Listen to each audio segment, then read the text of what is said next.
असदुद्दीन ओवैसी जिनको हम जानते हैं और जो अक्सर संविधान की बात करते हैं, वो इस्लाम को ऊपर रखते हैं या संविधान को ऊपर रखते हैं? नहीं, ये सवाल नरेंद्र मोदी से पूछा जाए, ये सवाल अमित शाह से क्यों नहीं पूछा जाता? आपको मुसलमान दिख गया, बोलो। मैं यही तो कह रहा हूं ना कि आप जिस प्रिमाइस से आते हैं, आपके दिल में बात क्यों पैदा होती है कि मुसलमान से पूछा जाए कि वतन के तुम वफादार हो या नहीं हो? क्या आप ये सवाल करेंगे मौलाना अबुल कलाम आजाद से? क्या आप सवाल करेंगे अल्लामा फजल खैराबादी से? क्या आप सवाल करेंगे जौहर बरदरान से? क्या उन उलमाओं से सवाल करेंगे जिन्होंने देश की आजादी के लिए जिहाद का फतवा दिया था? ये क्या बात है? बोलिए, 75 साल की आजादी मना रहे हैं, मगर आपके दिल में अभी भी एक कीड़ा है कि मुसलमान वफादार है या नहीं है। मैंने भारत के संविधान के ऊपर अल्लाह के नाम पर ओथ लिया है। अब इससे बढ़कर अब मुझे आपसे वफादारी की सर्टिफिकेट की जरूरत नहीं है। आप क्या सोचते, मुझे उसकी फिक्र नहीं है। मैं ये कह रहा हूं कि देश में मुझे अपने मजहब पर चलने की पूरी इजाजत है। मुझे देश के चप्पे चप्पे से मोहब्बत है। मैं जब तक जिंदा रहूंगा, इस सरजमीन पर रहूंगा, जब अल्लाह की तरफ से वक्त आएगा तो इसी जमीन में चला जाऊंगा। अब इसके बावजूद भी अगर आप मुझसे पूछा जाएंगे कि ये सवाल है, क्या सवाल है, ये तो गलत सवाल है आपका। ये सवाल उठता ही नहीं चाहिए, प्रेमाइस से गलत है इसका। संविधान पर आपका अकीदा है, संविधान को आप सबसे ऊपर रखते हैं? बिल्कुल, संविधान से देश चलेगा ना। संविधान से देश चलेगा। तो संविधान में आर्टिकल 44 के संदर्भ में आपका क्या ख्याल है? संविधान में शराबबंदी पर आपका क्या पोजीशन है? आप लोग 6:30 बजे के बाद पीते हैं, टून हो जाते हैं, इसलिए आप डायरेक्टर प्रिंसिपल की बात नहीं करते। बताइए क्यों नहीं करते आप? संविधान में इस बात का जिक्र है कि भारत के जो नेचुरल रिसोर्सेस हैं इक्विटेबल डिस्ट्रीब्यूट होना चाहिए। आज देश की 55% वेल्थ 5% लोगों के पास है, वो डायरेक्टर प्रिंसिपल भूल गए आप। अनएम्प्लॉयमेंट का जिक्र देश ने किया था। 1947 के बाद हमने कहा था कि वी विल इरेडिकेट पॉवर्टी। आज सबसे बड़े प्रदेश का मुख्यमंत्री कहता है कि भाइयों बहनों, अब 23 से 21 साल कर दिए, खुश हो जाओ। डायरेक्टिव प्रिंसिपल में ये चीजें भी हैं। आप 44 की बात करते हैं, तो बताइए 44 में आप क्या करना चाहेंगे? गोवा में अगर एक हिंदू भाई और उसकी वाइफ को मेल औलाद नहीं होती है तो वो दूसरी शादी कर सकते हैं।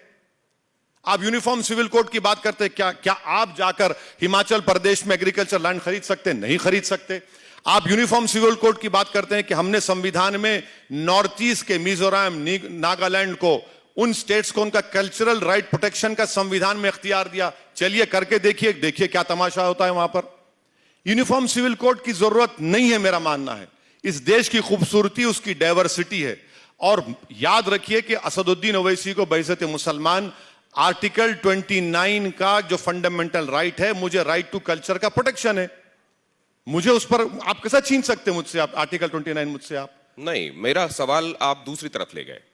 दोनों ही बार जब मैंने आपसे बात पूछी, मेरा ना मंतव्य था आपसे। जब मैंने ये पूछा कि आप इस्लाम को या संविधान को किसको ऊपर रखते हैं, मैंने बहुत पर्पस के साथ वो सवाल किया था, लेकिन आप दूसरी तरफ ले गए। दूसरे जब मैंने आपसे आर्टिकल 44 पूछा, मैं खेत की बात कर रहा हूं, आप खलिहान की बात करने लगते हैं। मैं आपसे पूछ रहा हूं आर्टिकल 44 के संदर्भ में, आप तुरंत उसको दूसरी तरफ। आप 6 बजे के बाद शराब पीना तुम किसके संदर्भ में कह रहे हैं मुझे नहीं मालूम, लेकिन मैं आपसे एक बात जानना चाहता हूं। आप परमिट कीजिए, मैं आपसे एक बात जानना चाह रहा हूं। इस देश में एक सेकंड, इस देश में एक बाप है, उसके 4 लड़कियां हैं। एक की शादी ईसाई से होती है, एक की शादी मुस्लिम से होती है, एक की शादी पारसी से होती है, एक की शादी हिंदू से होती है। जी। वो अपनी 4 बेटियों के लिए बराबर अधिकार चाहता है। वो बाप, उस बाप की क्या गलती है सर, बताइए आप। अरे कौन रोक रहा है आपको? दीजिए ना। यही तो है 44 सर। अरे सर, यही तो है यूनिफॉर्म सिविल कोड सर। एक मिनट सुनिए। उत्तर प्रदेश में एग्रीकल्चर लैंड में क्या हमारी हिंदू बेटियों को हिस्सा मिल रहा है? क्या उत्तर प्रदेश में मुस्लिम पर्सनल लॉ बोर्ड ने रेजोल्यूशन पास करके दे दिया कि एग्रीकल्चर लैंड में हिस्सा मिलना चाहिए? दीजिए ना। और ये कौन रोक रहा है आपको? करिए ना आप। अच्छा एक बात बताइए, राइट टू विल आप निकाल देंगे क्या?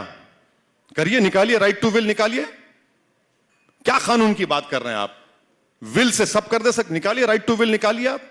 आप राइट टू विल नहीं निकालेंगे।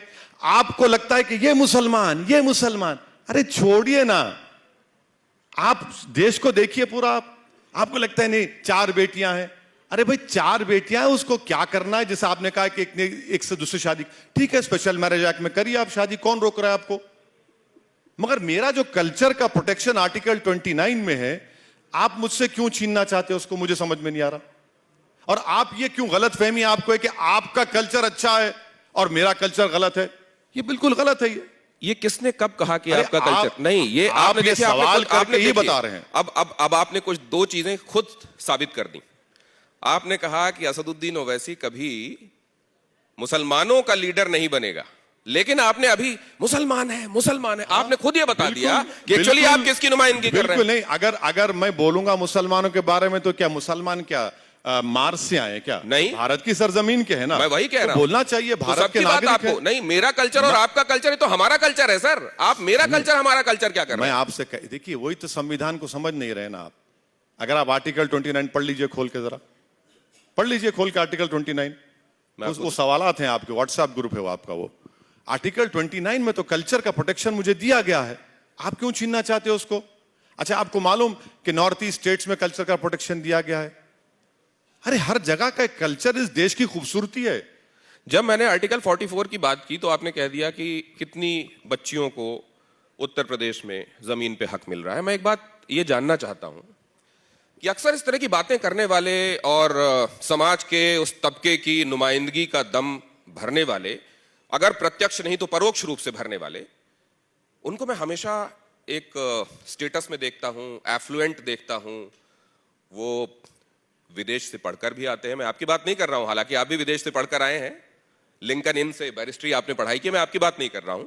लेकिन वो तमाम लोग मेरे को अफ्लुएंट दिखाई देते हैं। वो जिस तबके की बात होती है सर, वो गरीबी दिखाई देता है। ये भी थोड़ा मुझको आप माजरा समझाएंगे, क्योंकि आप तो सर ऊपर से नीचे तक पूरा मशीन भी देख चुके हैं। आपका सवाल खुल के करिए। आप क्या पूछना चाह रहे, खुल के करिए। मैं आपकी समझ में नहीं आया, नहीं समझ में आया, मुझे नहीं समझ में आया सर। आपकी तरह अक्लमंद होता तो एंकर बन जाता। आर्टिकल 44 की बात करने पर उसको जिन गलियों में घुमाया, मुझको नहीं गलियों में नहीं, नहीं, आपने कई सारी चीजें समानांतर रूप से खींची सर। मैं ये कह रहा हूं कि ये होना है तो ये भी साथ में हो जाना चाहिए। वो क्यों नहीं हुआ, फिर ये बात करेंगे, तब ये बात होनी चाहिए। ये जो झमेला है सर, इसके चक्कर में ये तो नहीं होता कि कुछ लोगों ने मुद्दों को हमेशा जिंदा रखा है ताकि उन मुद्दों पर उनकी अपनी खेती बाड़ी पॉलिटिक्स की वो बढ़िया जारी रहे, वो एफ्लुएंट रहे, उनका कुल खानदान कारोबार चलता रहे और वो मुद्दे जस के तस हैं। ये मैं पूछना चाहता हूं। देखिए, मैं आर्टिकल 44 की मुखालिफत इसलिए कर रहा हूं क्योंकि पिछले लॉ कमीशन को मैंने अपने ओपिनियन पूछे थे तो हमने लिख कर दिया उनको। और आज भी आपसे कह रहा हूं कि आर्टिकल 44 का वायलेशन या आर्टिकल 44 को इंप्लीमेंट करना या जो भी कानून बनाना, उसके खिलाफ हम इसलिए हैं क्योंकि हमारे को राइट टू कल्चर आर्टिकल 29 का हमारा हिस्सा है। हम अपने कल्चर को, जो फंडामेंटल राइट है, फंडामेंटल राइट को आप नहीं छीन सकते मुझसे। आप दिनेश साहब, मेरा फंडामेंटल राइट है। अब आप ये बताइए कि इसमें एफ्लुएंट, उसमें क्या है? भाई मैं ये कह रहा हूं कि आप एफ्लुएंट की बात कर रहे हैं ना, संविधान में डायरेक्टिव प्रिंसिपल लिखा है कि देश के नेचुरल रिसोर्सेज सब में इक्वली डिस्ट्रीब्यूट होनी चाहिए। मैं आपको डेटा दे रहा हूं कि देश की 55% दौलत 5% लोगों के पास है। वो क्यों हो रहा है? देश का पूरा एयरपोर्ट, देश के पूरे पोर्ट्स एक आदमी के पास क्यों है? बताइए मेरे को। ये क्या डायरेक्टिव प्रिंसिपल का वायलेशन नहीं है? आप बताइए मेरे को। गरीबी, आप 4 साल का टीओडी करते हैं, आप गरीबी उसका मुकद्दर बना रहे। उस पर देखिए ना, अनएम्प्लॉयमेंट 8% है, आप उस पर नहीं बात करेंगे। किस पर बात करेंगे आप? आप सुनिए, इसी तरीके से जनसंख्या नियंत्रण पर भी बात नहीं होना चाहिए? करिए बात आप। हाँ, अच्छा बात किया आपने।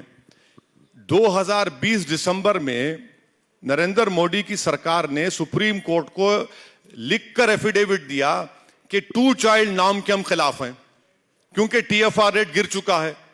अब आप मुझे बोलेंगे, अच्छा परसों जो नेशनल फैमिली हेल्थ सर्वे आया 1 महीना भर पहले, उसमें देख लीजिए टीएफआर रेट जो पहले मुसलमानों का था अब कितना है, आप देख लीजिए ना।